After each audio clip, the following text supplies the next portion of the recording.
রাসূলুল্লাহ সাল্লাল্লাহু আলাইহি সাল্লাম মক্কা বিজয়ের পূর্বে কিছু কিছু সাহাবায়ে কেরামের সাথে পরামর্শ করে মক্কা বিজয়ের উদ্দেশ্যে রওনা করার আগেই নবী আস্তে ধীরে প্ল্যান করতেছিলেন যে অচিরেই মক্কায় রওনা করব। এই যে প্ল্যান করলেন আল্লাহ রাসূল সাল্লাল্লাহু আলাইহি সাল্লাম খুব গোপনে। রাসূল সাল্লাল্লাহু আলাইহি সাল্লামের মক্কা বিজয়ের উদ্দেশ্যে যাত্রার বিষয়টা সাহাবায়ে কেরামের মধ্যে একজন সাহাবী নাম ছিল হাতিব ইবনু আবি বালতাআহ।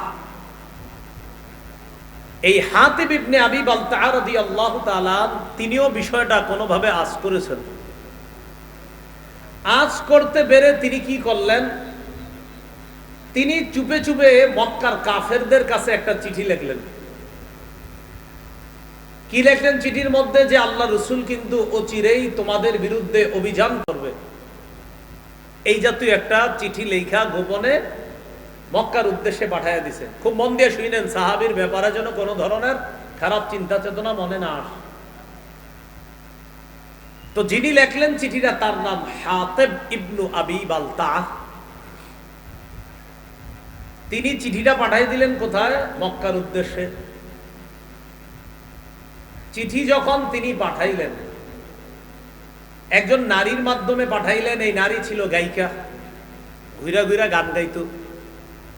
ঐতিহাসিকগণদের কেউ কেউ তার নাম লেখছে, নারীর নাম ছিল সারা। তার কাছে চিঠিটা দিয়ে দিস, তুমি মক্কার অমুক অমুক লিডারের কাছে এই চিঠিটা পৌঁছায় দিবা। আল্লাহ পাক রব্বুল আলামিন এই বিষয়টা রাসূলুল্লাহ সাল্লাল্লাহু আলাইহি সাল্লামের কাছে জানায়া দিলেন যে আপনার সাহাবীদের মধ্য থেকে একজন গোপন সংবাদটা একজন নারীর মাধ্যমে মক্কার উদ্দেশ্যে অলরেডি প্রেরণ করে দিছে একটা চিঠির মধ্যে লেখা। আপনি তাড়াতাড়ি ওই নারীকে আটকের ব্যবস্থা করেন। আল্লাহ পরিপূর্ণভাবে ওহীর মাধ্যমে নবীকে বিষয়টা জানায়া দিলেন। ওই নারী গোপন চিঠিটা নিয়ে রওনা করছে। আপনাদের মনে প্রশ্ন আসছে, হুজুর একজন সাহাবী এরকম গোপন চিঠি কেন লেখছে? আসছে না প্রশ্নটা? পুরাটা শুনেন, প্রশ্ন থাকবে না ইনশাআল্লাহ। এই বিষয়টা সহিহ বুখারীতে বিস্তারিতভাবে একটা হাদিসে আসছে। সহিহ বুখারীর 3007 নম্বর হাদিস। হাদিসের বর্ণনাকারী আলী ইবনে আবি তালেব রাদিয়াল্লাহু তাআলা। আলী রাদিয়াল্লাহু তাআলা আনহু বলেন, বাআসানি রাসূলুল্লাহ সাল্লাল্লাহু আলাইহি ওয়াসাল্লাম আনা ওয়াজ জুবাইর ওয়াল মিকদাদ ইবনুল আসওয়াদ। আলী রাদিয়াল্লাহু তাআলা আনহু বলেন, রাসূলুল্লাহ সাল্লাল্লাহু আলাইহি সাল্লাম ওহীর মাধ্যমে বিষয়টা জেনে আমাদের তিনজনকে প্রেরণ করলেন ওই নারীকে আটক করার জন্য। কোন তিনজন? এই তিনজনের নাম যদি পারেন একটু কষ্ট করে মনে রাখবেন। বলেন, আলী, জুবাইর, মিকদাদ রাদিয়াল্লাহু আনহুম। কয়জন নাম বললাম? আলী, জুবাইর, মিকদাদ। তো হযরত আলী বলেন, বাআসানি রাসূলুল্লাহ সাল্লাল্লাহু আলাইহি সাল্লাম আনা, নবী আমাকে পাঠাইলেন, মানে আমি আলীকে পাঠাইলেন। ওয়া জুবাইর, এবং জুবাইরকে পাঠাইলেন। ওয়াল মিকদাদ ইবনুল আসওয়াদ, আর মিকদাদ ইবনুল আসওয়াদকে পাঠাইলেন। আমাদেরকে পাঠানোর প্রাক্কালে আল্লাহ রাসূল সাল্লাল্লাহু আলাইহি সাল্লাম বললেন, ইনতালিকু, তোমরা তাড়াতাড়ি রওনা করো। হাত্তা তাতু রাউজাতা খাখিন, রওনা করে তোমরা তাড়াতাড়ি রওজায়ে খাখ নামক একটা জায়গা আছে, ওই জায়গায় দ্রুত পৌঁছো তোমরা। আমার সাথে জায়গাটার নাম বলতে হবে। বলেন, রওজায়ে খাখ। আবার রওজায়ে খাখ। রাসূলুল্লাহ সাল্লাল্লাহু আলাইহি সাল্লাম বললেন, ইনতালিকু, রওনা করো। হাত্তা তাতু রাউজাতা খাখিন, তোমরা একটা জায়গায় গিয়ে খুব দ্রুত পৌঁছো। ওই জায়গাটার নাম জানি কি? ফাইন্না বিহা যাইনা, সেখানে একজন মহিলা আছে, গায়িকা আছে। মাআহা কিতাবুন, ওই মহিলার সাথে একটা চিঠি আছে। সুবহানাল্লাহ। খুযুহু মিনহা, ওই চিঠিটা তার থেকে গ্রহণ করবা। হযরত আলী রাদিয়াল্লাহু তাআলা আনহু আর ওই দুই সাহাবী, বাকি দুইজন ওলামা হযরত ছাড়া ওই দুজনের নাম কি জানি? অন্যরা বলেন তো, আলেমরা ছাড়া অন্য কেউ? আরেকজন মিকদাদ। মোট তিনজন। একজনের নাম আলী, আরেকজন তা আমরা রওনা করলাম। রওনা করার পর তিনি বলেন, তাআদা বিনা খাইলুনা, দ্রুত আমাদের বাহন আমাদেরকে নিয়ে চললো, ছুটে চললাম, আমরা খুব দ্রুত ছুটে চললাম। চলতে চলতে ইনতলাকনা, চলতে লাগলাম, হাত্তা ইনতাহাইনা ইলা রাউজাতি খাখিন, নবী যেই জায়গার কথাটা বলছে আমরা চলতে চলতে দ্রুত ওই জায়গায় পৌঁছে গেলাম, তথা রাউজাতু খাখ নামক জায়গায় আমরা পৌঁছে গেলাম।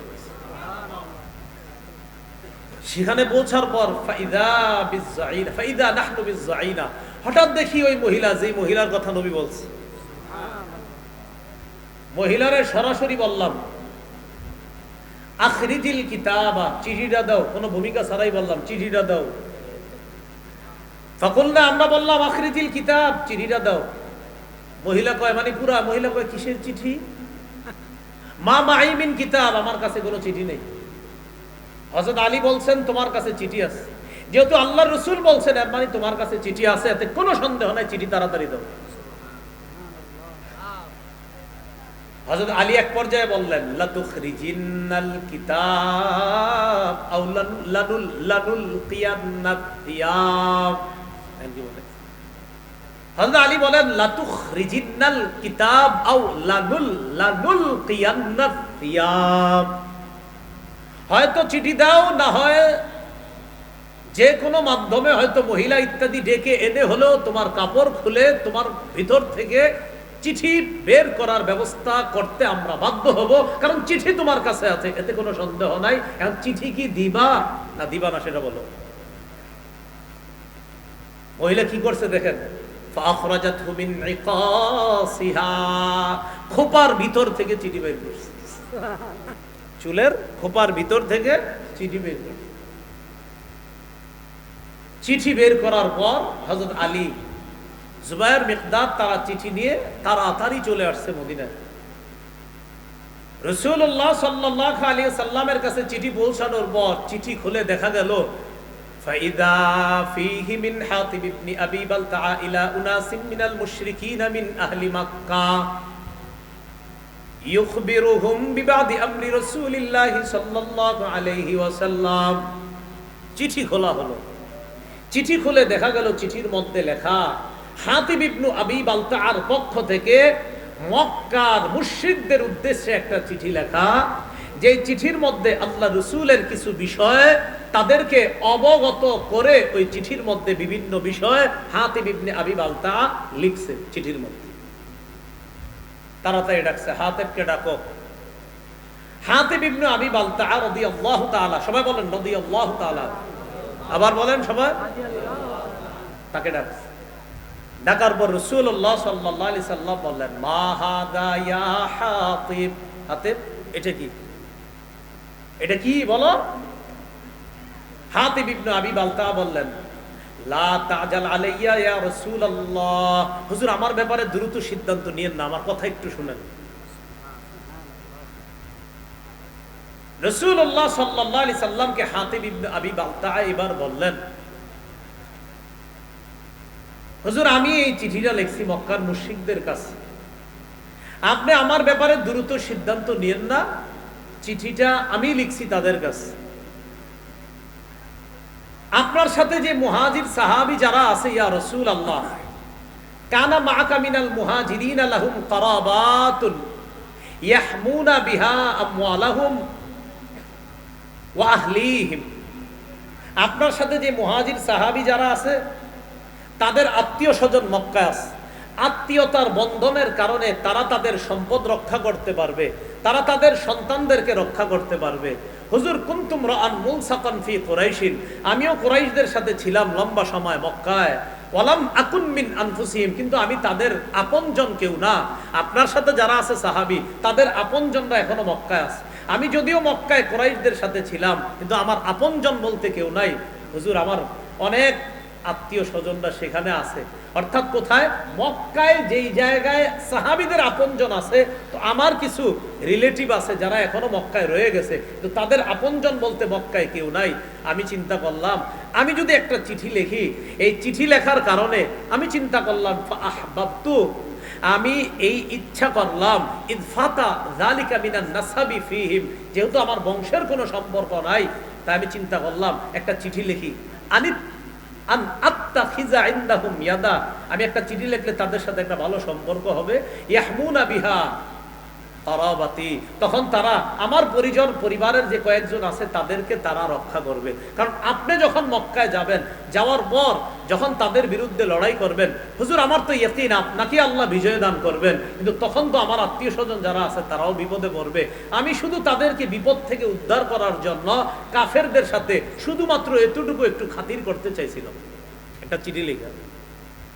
এটা বলার পর নবীজি বললেন, হুজুর বিশ্বাস করেন, মা ফালতু যালিকা, আমি এটা এই কারণে করি নাই কুফরন, যে আমি কাফের হয়ে গেছি, ওয়ালা ইরতিদাদান, আমি দিন থেকে বের হয়ে মুরতাদ হয়ে গেছি, এই জন্য আমি করি নাই, ওয়ালা রিদান বিল কুফরি বাদাল ইসলাম, আমি ইসলাম গ্রহণ করার পর আবার কুফরিকে পছন্দ করে নিয়েছি, বিষয়টা এমনও না।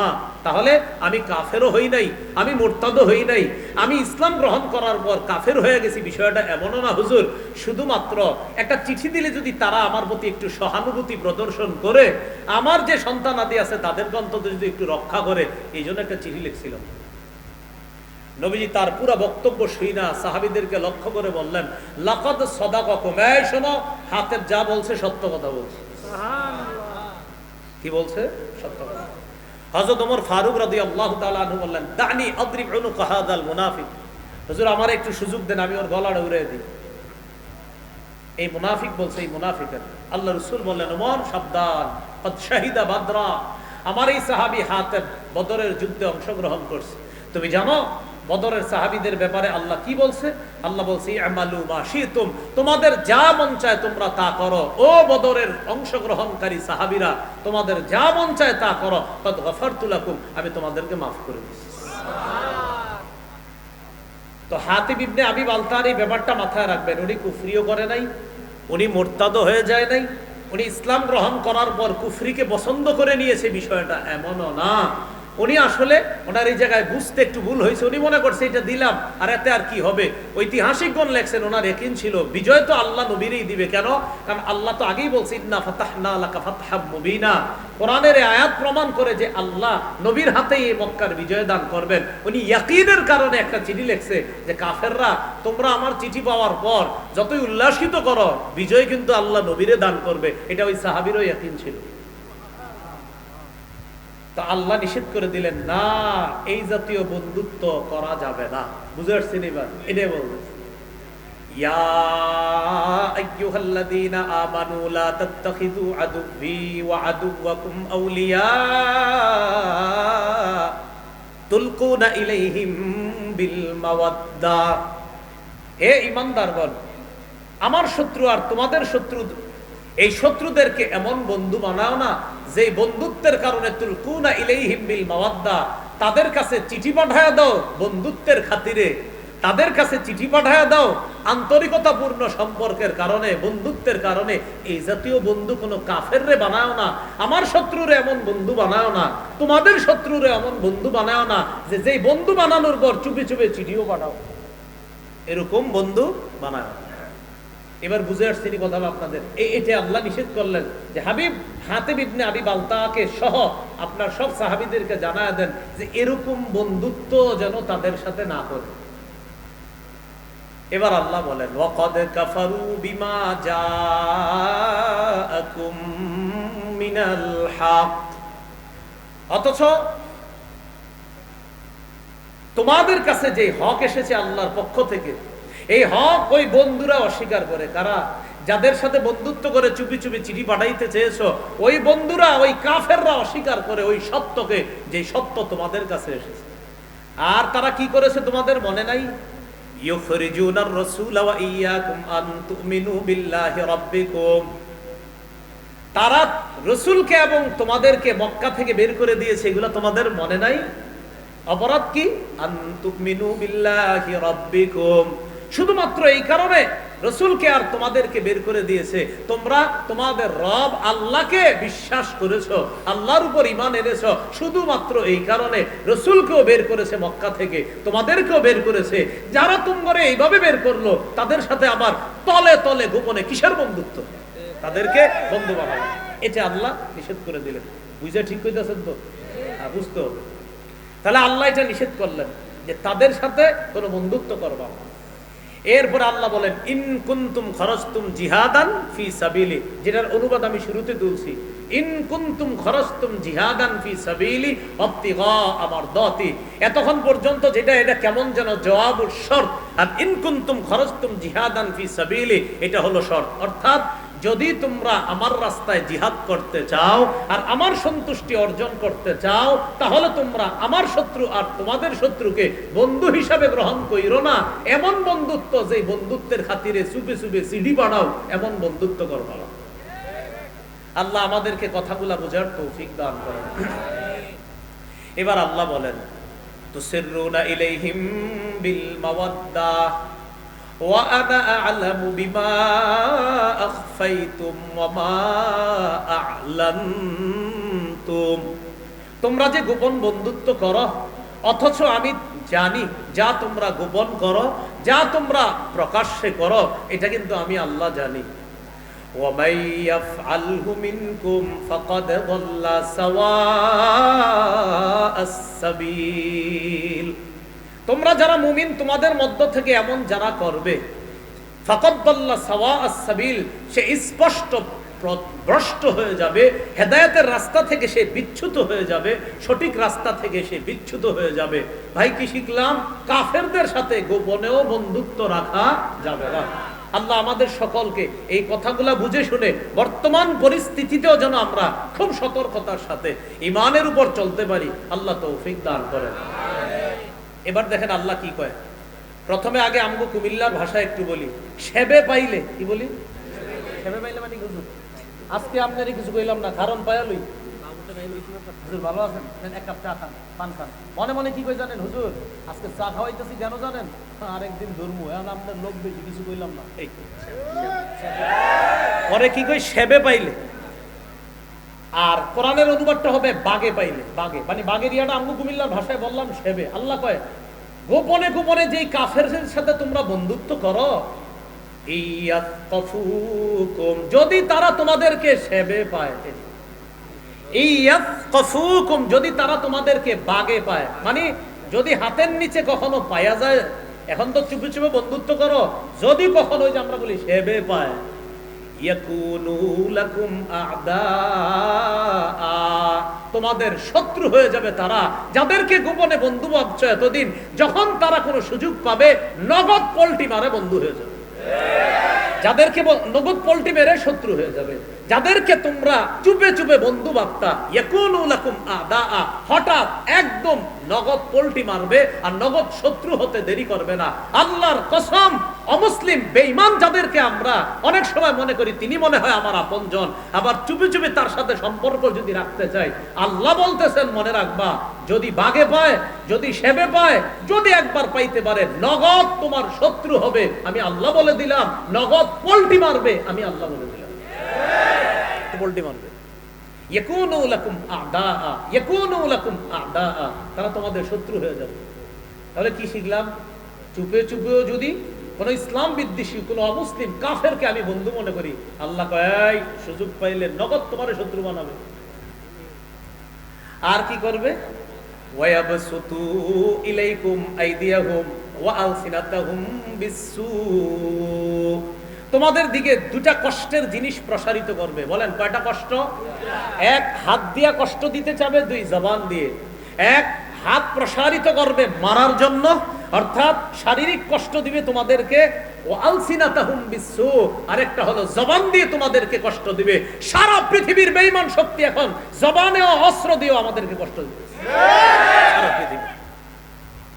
তো এই জন্য আল্লাহ বলছে ইয়াবসুতু ইলাইকুম, হাত প্রসারিত করবে তোমাদের দিকে, আইদিয়াহুম, তাদের হাত, ওয়া আলসিনাতাহুম, তাদের জিহ্বা, বিসসুই, কষ্ট দেওয়ার জন্য প্রসারিত করবে।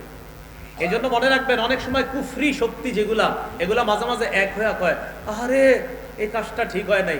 আপনি মনে রাখেন সব কুফরি শক্তি মুসলমানের বিরুদ্ধে, সব কুফরি। আল্লাহ এখনো আমাদেরকে বুঝার তৌফিক দান করেন। তাহলে এই অনুবাদটা আবার মনে রাখেন, যাদেরকে গোপনে বন্ধু ভাবো, যাদের কাছে গোপন বন্ধুত্বের হাত বাড়াও, তারা যদি তোমাদেরকে বাগে পায়, আমগো কুমিল্লার ভাষায় সেবে পায়, তারা তোমাদের শত্রু হয়ে যাবে।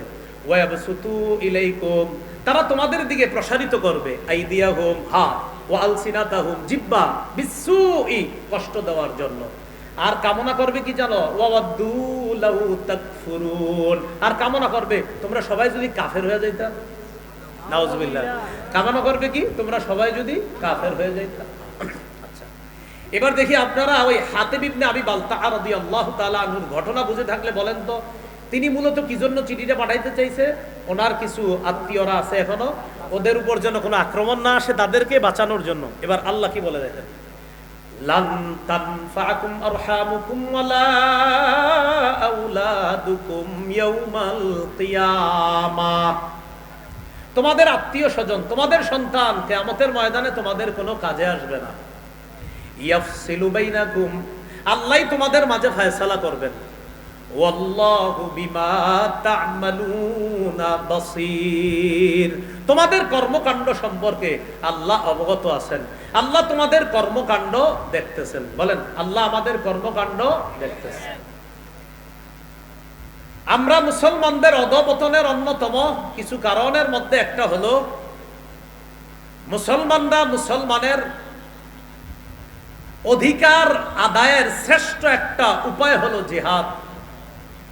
এই জিহাদ মুসলমান এমন ভাবে ভুলে যাচ্ছে যেন জিহাদ যে একটা ফরজ বিধান সময় মতো, এটা মুসলমান নাম শুনলেই জিহাদ।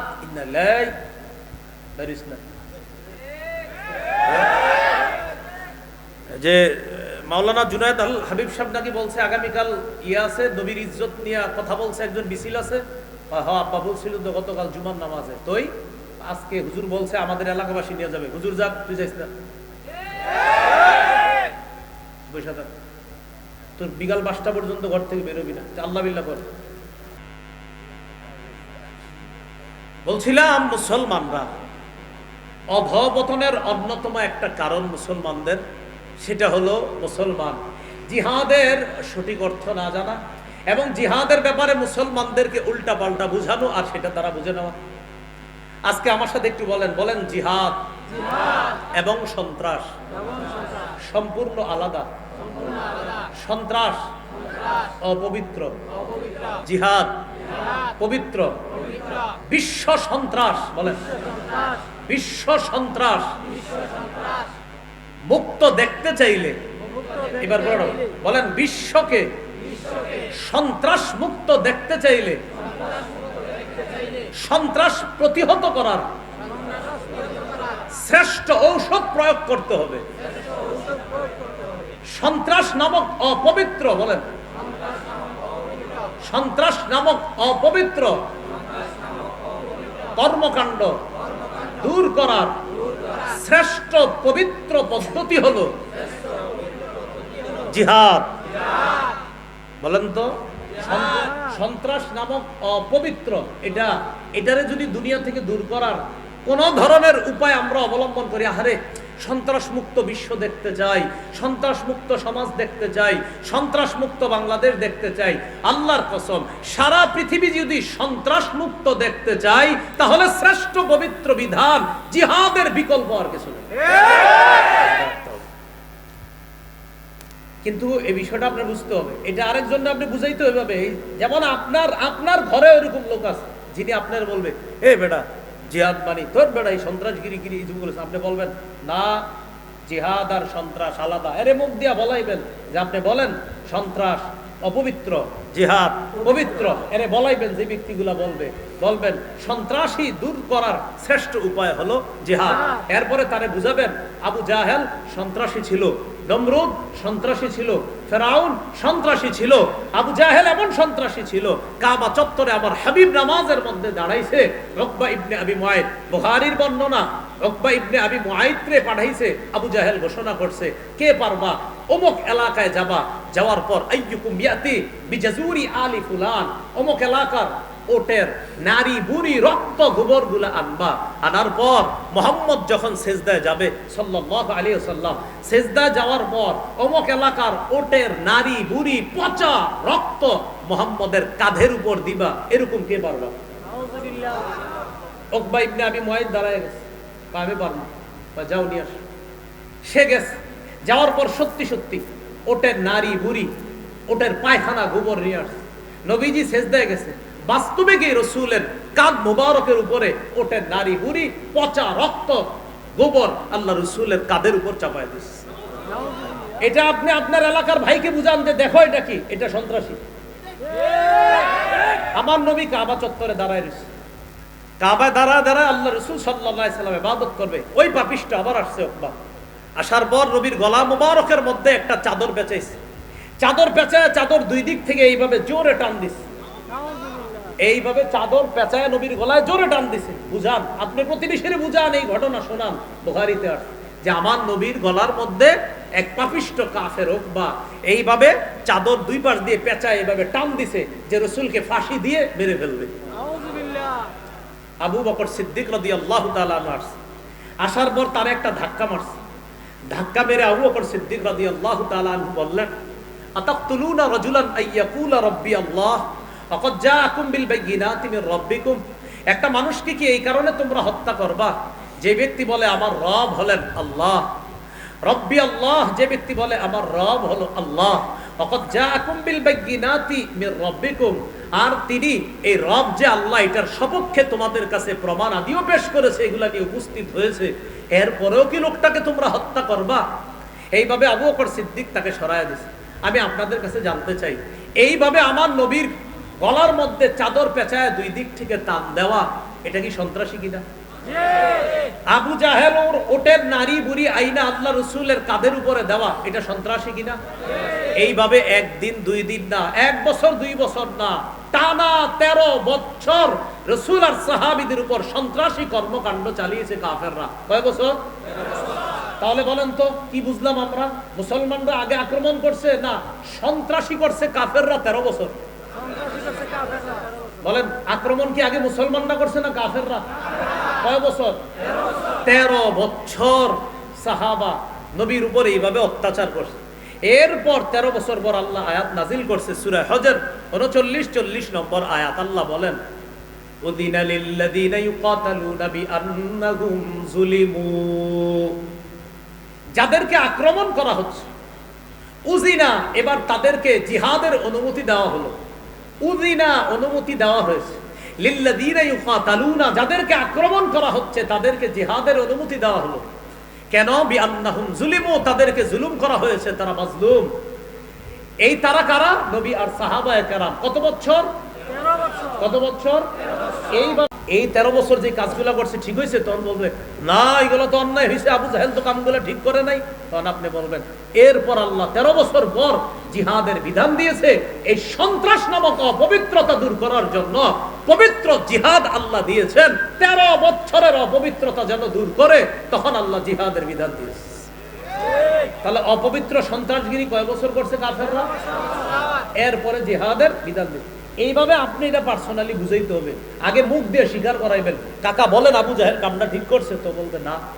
বলেন উকবা এই কাজটা ঠিক করছে, বলবেন না। তখন জিজ্ঞেস করবেন ওনারে, বলেন তো কি করা দরকার? বলবে আরে আমি থাকলে তো ওর খবর আছিল, বলবে। তাহলে বলবে হ্যাঁ, এই 13 বছর শুধু সহ্য করছে, এরপর আল্লাহ বিধান দিছে। সাহাবাদের মন চাইছে কিছু করতে, করে নাই। কেন? আল্লাহ বলে নাই। 13 বছর পর উযিনা, তখন আল্লাহর পক্ষ থেকে অনুমতি দেওয়া হয়। পরের আয়াতে আল্লাহ বলে সূরা হজর 40 নম্বর আয়াত, তারা কারা যাদেরকে আক্রমণ করা হয়েছে? আল্লাযীনা উখরিজু মিন দিয়ারিহিম বিগাইরি হাক্কিন ইল্লা আইয়াকুলু রাব্বুনাল্লাহ, যাদেরকে তাদের ঘর থেকে বের করে দেওয়া হয়েছে অন্যায়ভাবে। তাদের অন্যায়টা কি? বলার পরে নাউজুবিল্লাহ পড়বেন। তাদের অন্যায় হলো তারা এটা বলতো আমাদের রব হলো আল্লাহ। আল্লাহকে রব বলাটা কাফেররা অন্যায় হিসেবে সাব্যস্ত করছে। নাউজুবিল্লাহ, না আল্লাহ আমার রব, এটা হলো অন্যায় তাদের। যে তোমরা আল্লাহর রব বলবা, আল্লাহ কয় তারা বলতো আমাদের রব আল্লাহ। কাফেররা এটাকে অপরাধ সাব্যস্ত করে তাদেরকে মক্কা থেকে বের করে দিয়েছে। এবার আল্লাহ বলেন ওয়ালাউলা দাফউল্লাহিন নাস বা'দাহুম বিবা'দিল্লাহ হুদ্দিমাস সাওয়ামি'ু ওয়া বি'উ ওয়া সালাওয়াতু ওয়া মাসাজিদু ইউযকারু ফীহা ইসমুল্লাহি কাসীরা। জিহাদের বিধান দেওয়ার মাধ্যমে আমি আল্লাহ যদি একজন মানুষের মাধ্যমে আরেকজন মানুষকে প্রতিহত না করতাম, মানে মুজাহিদদের মাধ্যমে যদি অপরাধীদেরকে আমি প্রতিহত না করতাম যুগে যুগে, লাহুদ্দিমাত সাওয়ামি'ু, তাহলে খ্রিস্টানদের যে ইবাদতখানা আশ্রম, আশ্রম ধ্বংস হয়ে যেত। অর্থাৎ খ্রিস্টানরা যেই যুগে দুনিয়াতে ছিল, যখন তাদের শরীয়ত দুনিয়ার মধ্যে ছিল, যখন তারা হক পথে চলতো, তখন ওই জামানায় ইবাদতখানা ধ্বংস করার জন্য লোক ছিল। আল্লাহ বলেন আমি যদি জিহাদের বিধান না দিতাম, একদল মানুষের মাধ্যমে আরেক দলকে যদি প্রতিহত না করতাম, খ্রিস্টানদের আশ্রমগুলা ধ্বংস করে দেওয়া হতো। ওয়া বিয়াউ, বিয়াউন বালি হলো গির্জা, এই গির্জা ধ্বংস করে দেওয়া হতো। ওয়া সালাওয়াত, সালাওয়াত মানে ইহুদিদের উপাসনালয়, এগুলাও ধ্বংস করে দেওয়া হতো। ওয়া মাসাজিদু, মুসলমানদের মসজিদগুলাও ধ্বংস করে দেওয়া হতো। এজন্য আমি আল্লাহ জিহাদের বিধান দিলাম। কেন? যেন মুজাহিদরা অপরাধীদের থেকে এই জাতীয় ইবাদতগুলো খানা, এই ইবাদত যেখানে মুসলমানরা ইবাদত করবে, এগুলা যেন রক্ষা করতে পারে। তাই আমি যুগে যুগে জিহাদের বিধান দিলাম। একদল মানুষের মাধ্যমে আরেক দলকে প্রতিহত করেছে। তো বলছিলাম আল্লাহ পাক রব্বুল আলামিন ওই যে পবিত্র কোরআনে বলে তুসিরুনা ইলাইহিম বিল মাওয়াদ্দা ওয়া আনা আ'লামু বিমা আখফাইতুম ওয়া মা আ'লানতুম ওয়া মান ইয়াফআলহু মিনকুম ফাকাদ দাল্লা সাওয়াআস সাবিল ইয়াফকাফুকুম ইয়াকুনু লাকুম আ'দাআ। কাফেররা যদি তোমাদেরকে বাগে পায়, সেবে পায়, ইয়াকুনু লাকুম আ'দাআ, তারা তোমাদের শত্রু হয়ে যাবে। ওয়াবসুতু ইলাইকুম আইদিয়াহুম ওয়া আলসিনাতাহুম বিসসুই ওয়া ওয়াদ্দু লাউ তাকফুরুন, তারা তোমাদের বিরুদ্ধে তাদের হাত, তাদের মুখ তারা প্রসারিত করবে তোমাদেরকে কষ্ট দেওয়ার জন্য। লান তানফাকুম আরহামুকুম ওয়ালা আওলাদুকুম ইয়াউমাল কিয়ামা ইয়াফসিলু বাইনাকুম আল্লাহু বিমা তা'মালুনা বাসীর। তোমাদের আত্মীয়-স্বজন, তোমাদের সন্তান তোমাদের কোনো কাজে আসবে না কিয়ামতের ময়দানে। সেদিন তোমাদের মাঝে আল্লাহ ফয়সালা করবে, বিচার করবে। তোমরা যা করো আল্লাহ সব দেখেন। তো আল্লাহ পাক রব্বুল আলামিন এই আয়াতগুলোর মধ্যে এটাও বলে দিয়েছেন আনতুমিনু বিল্লাহি রাব্বিকুম, তোমরা যে আল্লাহর প্রতি ঈমান আনো, তোমাদের রবের প্রতি যে তোমরা ঈমান আনো, এই আল্লাহর প্রতি ঈমান আর রবের প্রতি তোমরা যে ঈমান আনো, এই আল্লাহ আর রবের প্রতি ঈমান আনো। এই কারণে কাফেররা তোমাদেরকে বের করে দিয়েছিল কোত্থেকে? মক্কা থেকে। রাসূলকেও বের করেছে, তোমাদেরকেও বের করেছে। এই বিষয়ে আরেকটা ঘটনা শোনাইলাম যে মুসলমানদেরকে যখন বের করে দিয়েছে 13 বছর নির্যাতন করার পর, তখন আল্লাহ জিহাদের বিধান দিয়েছে। আরেকটা বিষয় এখান থেকে প্রমাণ করার চেষ্টা করেছি, মুসলমান তাদের অধিকার আদায়ের শ্রেষ্ঠ একটা পদ্ধতি যেটা সবার জানা দরকার ছিল, এই পদ্ধতিটা মুসলমান ভুলতে বসেছে। ওই পদ্ধতির নাম কি? জিহাদ। অধিকার থেকে বঞ্চিত করছিল, 13 বছর নির্যাতন করছে। যাও ভাগো এখান থেকে, ঘর বাড়ি পাইবা না, কিচ্ছু পাইবা না, সব ছেড়ে গেল। আল্লাহ কয় অধিকার বঞ্চিত করে ফেললো তাদেরকে। এবার কি করলেন? জিহাদের বিধান দিলেন। তাহলে মুসলমানদের অধিকার পাওয়ার অনেক উপায় আছে, এর মধ্যে শ্রেষ্ঠ উপায় জিহাদ। এটা ভালোভাবে আপনি বুঝতে হবে। এরপর আল্লাহ পাক রব্বুল আলামিন বলেন قد كانت لكم أسوة حسنة في إبراهيم والذين معه। হে মুসলমানগণ, হে নবীর সাহাবীগণ, ইব্রাহিম নবী আর তার সাথে যে ঈমানদাররা আছে তাদের মাঝে তোমাদের জন্য উত্তম আদর্শ আছে। এই আমি আপনি আমরা আমাদের সবার জন্য ইব্রাহিম নবী আর তার অনুসারী যারা, তাদের মাঝে উত্তম আদর্শ আছে। কি উত্তম আদর্শ? মন দিয়ে শুনেন। ইয ক্বালু লিকওমিহিম ইন্না বুরাআউ মিনকুম ওয়া মিম্মা তা'বুদুনা মিন দুনিল্লাহ। ইব্রাহিম নবী তার অনুসারী তারা তাদের সম্প্রদায়কে বলেছিল, ইন্না বুরাআ, আমরা মুক্ত, মিনকুম, তোমাদের থেকে মুক্ত, আমরা সম্পর্ক ছিন্ন করলাম, মিনকুম, তোমাদের সাথে সম্পর্ক ছিন্ন করলাম, ওয়া মিম্মা তা'বুদুনা মিন দুনিল্লাহ, আল্লাহ ছাড়া যাদের ইবাদত করো তোমরা তাদের থেকেও সম্পর্ক ছিন্ন করলাম। আল্লাহ কি বলতেছে দেখেন, ও মুসলমানরা, ইব্রাহিম নবী আর তার সম্প্রদায়ের মাঝে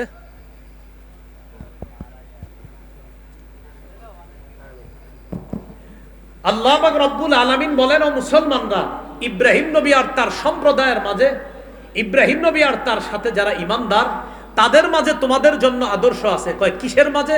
কয় যখন তারা তাদের সম্প্রদায়কে বলেছিল, হে আমাদের সম্প্রদায়, ইন্না বুরাআউ মিনকুম ওয়া মিম্মা তা'বুদুনা মিন দুনিল্লাহ, আমরা তোমাদের সাথে সম্পর্ক ছিন্ন করলাম, তোমরা যাদের ইবাদত করো আল্লাহ ছাড়া তাদের থেকেও সম্পর্ক ছিন্ন করলাম। আচ্ছা, আবার বুঝেন তো কি বলছে আল্লাহ, তোমাদের জন্য আদর্শ আছে এই কথায়। কোন কথা?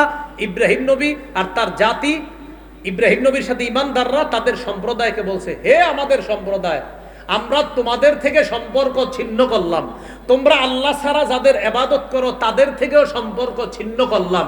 আল্লাহ কয় এই কথায় তোমাদের জন্য আদর্শ আছে। কি আছে তোমাদের জন্য?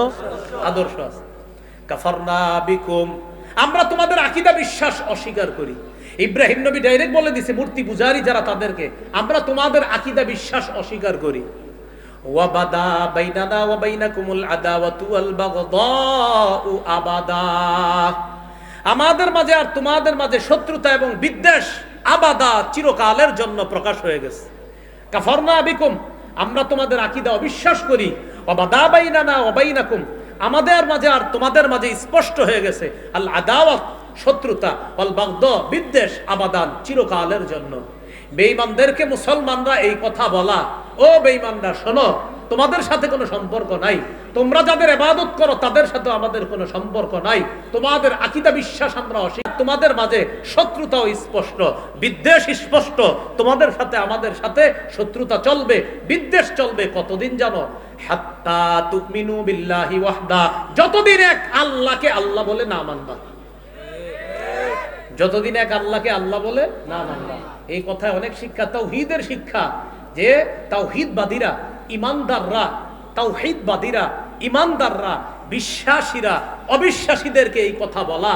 ইব্রাহিম নবী যেমন বলেছিল, তোমাদের সাথে আমাদের কোনো সম্পর্ক নাই, তোমরা যাদের ইবাদত করো তাদের সাথে আমাদের কোনো সম্পর্ক নাই, তোমাদের সাথে আমাদের সাথে শত্রুতা, বিদ্বেষ চলবে আবাদা, চিরকালের জন্য। কতদিন?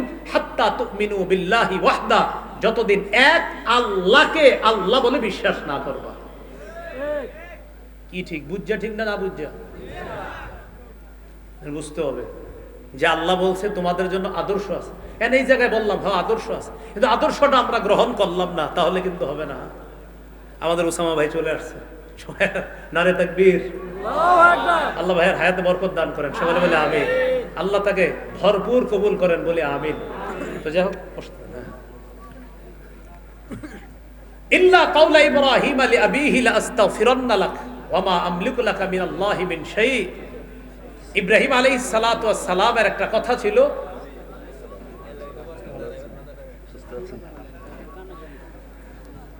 ইল্লা কাওলা ইব্রাহিম লিআবিহি লাআস্তাগফিরান্না লাক ওয়া মা আমলিকু লাকা মিনাল্লাহি মিন শাই। ইব্রাহিম নবী তার বাবার ব্যাপারে বলেছিলেন, লাআস্তাগফিরান্না লাক, আব্বা আপনার জন্য আমি ইস্তেগফার পাঠ করব। ওয়া মা আমলিকু লাকা মিনাল্লাহি মিন শাই, আমি আমলিকু লাকা মিনাল্লাহি মিন শাই, আপনার ব্যাপারে আমি নিজের পক্ষ থেকে কোনো ক্ষমতা রাখি না, তবে আমি আপনার জন্য আল্লাহর কাছে ইস্তেগফার পাঠ করব। তবে এখান থেকে একটা কথা মনে রাখা, কাফের বাবার জন্য ইস্তেগফার পাঠ করার বিষয়টা এখন কিন্তু আর না। সূরা তওবা আবার এই বিধান রহিত হয়ে গেছে, মা কানা লিনাবিয়্যিন ওয়াল্লাযীনা মা কানা লিন-নাবিয়্যি ওয়াল্লাযীনা আমানু আইয়াস্তাগফিরু লিল মুশরিকিনা ওয়ালাউ কানু উলি কুরবা। নবীর জন্য এবং ঈমানদারদের জন্য বৈধ নয় আইয়াস্তাগফিরু লিল মুশরিকিন, যে তারা মুশরিকদের জন্য ইস্তেগফার পাঠ করবে, এটা তাদের জন্য বৈধ নয়। বাকি ইব্রাহিম আলাইহিস সালামের ব্যাপারে মুফাসসিরিনে কেরাম লিখেছেন, উনি ওনার বাবার ব্যাপারে যে বলছিলেন যে আমি আপনার জন্য ইস্তেগফার পাঠ করব, পরে ইব্রাহিম নবী জীবদ্দশায় বুঝতে পেরেছিলেন না আমার বাবার কপালে তওবা নাই, আমার বাবা আল্লাহর চিরশত্রু, তখন তিনি আবার তার বাবার জন্য তখনই আর ইস্তেগফার তিনি করতেন না। মুফাসসিরিনে কেরামের কেউ কেউ লিখেছেন তিনি তখনই এটা থেকে ফিরে এসেছেন। বাকি তিনি প্রথমে বলেছিলেন আব্বা লা আস্তাগফিরুল্লাহ লাকা, আমি আপনার জন্য ইস্তেগফার পাঠ করব, আমি আপনার জন্য ক্ষমা প্রার্থনা করব। তো মুফাসসিরিনে কেরামের কেউ কেউ লিখেছেন তিনি তার জীবদ্দশাতেই বুঝতে পেরেছিলেন আব্বা আল্লাহর চিরশত্রু, আব্বা আর ঈমান আনবে না, তার কপালে তওবা নাই, তখন তিনি এটা থেকে ফিরে এসেছেন। আর সূরা তাওবার মধ্যেও আছে যে নবীর জন্য, ঈমানদারদের জন্য উচিত না, বৈধ নয় কোনো মুশরিকের জন্য ইস্তেগফার পাঠ করা। যাই হোক, এই সূরা এতটুকু যা শুনলাম আমরা সূরা মুমতাহিনা, খুব ভালো করে আমরা শুনি। কাফেরদের সাথে গোপনে বন্ধুত্ব রক্ষা করা যাবে? চিঠি লেখা যাবে? এটা আল্লাহ আমাদেরকে বলে দিলেন আমার শত্রু আর তোমাদের শত্রু যারা, তাদেরকে এমন বন্ধু বানায় না যে বন্ধুত্বের খাতিরে তাদেরকে চিঠি পর্যন্ত তোমরা পাঠায় দাও।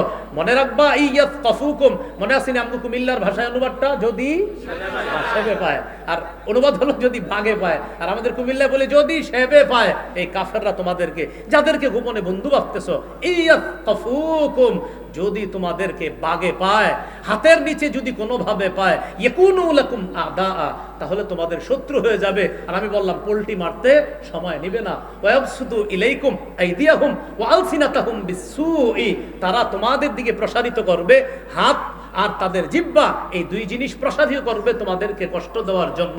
ওয়াওয়াদ্দু, কামনা করবে, লাউ তাকফুরুন, তোমরা সবাই যদি কাফের হয়ে যাইতা, এরকম কামনা তারা করবে। আল্লাহ আমাদের সকলকে, ও আরেকটা বিষয়ের মাঝখান থেকে বলেছিলাম, অপরাধ কি ছিল?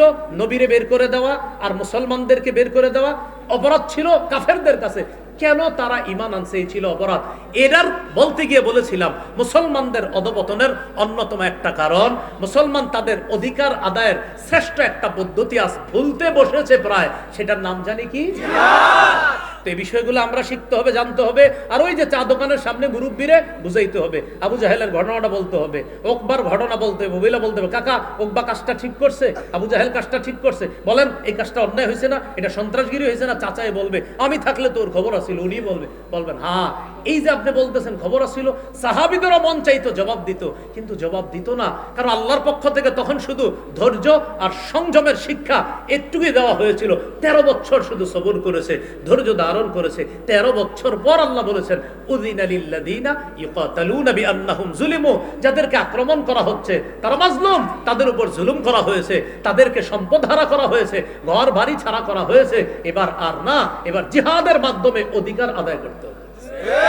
এটা হলো আল্লাহ আমাদের সকলকে, যে কথাগুলো শুনলাম বললাম, আলী হাসান ওসামা ভাই আলোচনা করবে ইনশাল্লাহ, এরপর আমাদের মোহতারাম হযরত মাওলানা আইয়ুব শাহ হুজুর আসবেন ইনশাল্লাহ।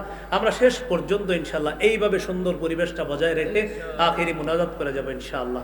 আল্লাহ আমাদের সকলকে, যে কথাগুলো শুনলাম বললাম, আমরা সবাই যেন ইসলামের জন্য একতাবদ্ধ হয়ে ইনশাআল্লাহ ভবিষ্যতে আমরা কাজ করতে পারি, আল্লাহ তৌফিক দান করেন। আমিন। ওয়া আখিরু দাওয়ানা আলহামদুলিল্লাহি রাব্বিল আলামিন। আসসালামু আলাইকুম ওয়া রাহমাতুল্লাহি ওয়া বারাকাতুহু।